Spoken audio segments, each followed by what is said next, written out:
نحمده ونصلي على رسوله الكريم اما بعد فاعوذ باللہ من الشیطان الرجیم بسم اللہ الرحمن الرحیم۔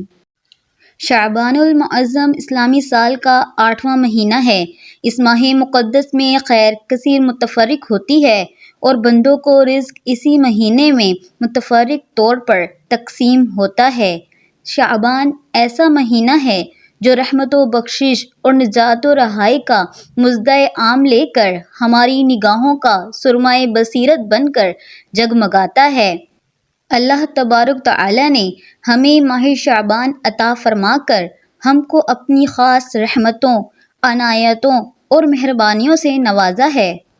اس لیے تاکہ ہم ان مبارک اوقات اور لمحات میں اللہ تعالیٰ کی بارگاہ میں اپنے گناہوں کی معافی طلب کریں، جن میں ہماری توبہ قبول ہو، مرادیں مانگیں تو مرادیں پوری ہو جائیں، عبادت و بندگی، ذکر و تلاوت اور درود شریف کی کثرت سے اپنے خالق و مالک کو راضی کر لیں اور اپنے گناہ معاف کروا لیں، رب کی رحمتوں اور بخشش کے مستحق ہو جائیں اور ان لمحوں کی قدر و منزلت کو پہچانیں۔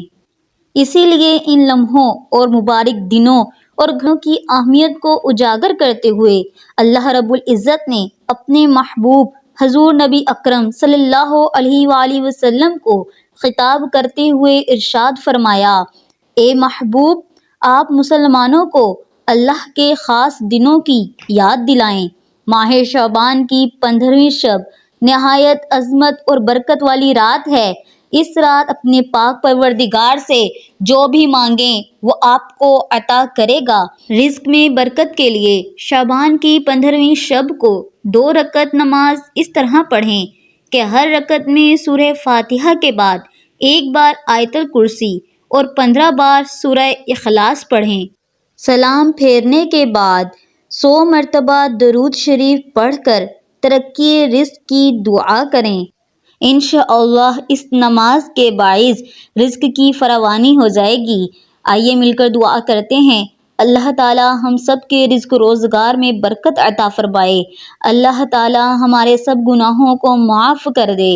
اللہ تعالی ہمیں نیکیاں کرنے کی توفیق عطا فرمائے۔ آمین۔